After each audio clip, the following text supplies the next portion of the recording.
पंजाब में सैलाब से जाँ बहक अफराद की तादाद 127 हो गई। मुख्तलिफ इलाकों में सैलाब की तबाहकारियाँ भी जारी हैं। जलालपुर पीरवाला में मोटरवे का एक और हिस्सा टूट गया। मोटरवे पर ट्रैफिक रोक दी गई।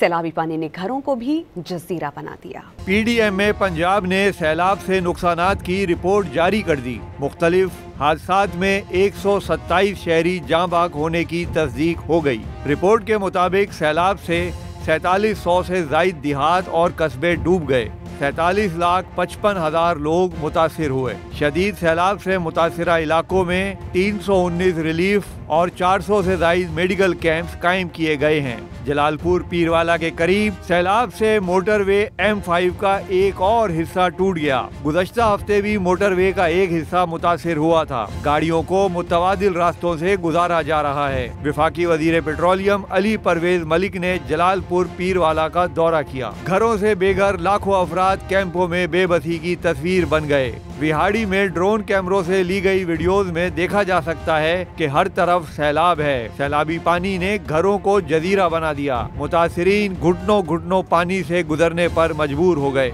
फसलें और बागात तबाह होने से सब्जियां और फल भी महंगे हो गए। उधर खानपुर की तहसील कबीरवाला में खानेवाल ता फैसलाबाद सेक्शन रेलवे लाइन बुरी तरह मुतासिर हुई है। गुज़श्ता 15 रोज से ट्रेनों की आमद और रफ्त मुअत्तल है। सैलाब ज़दगान को रेस्क्यू करने और रिलीफ देने के ऑपरेशन भी जारी हैं।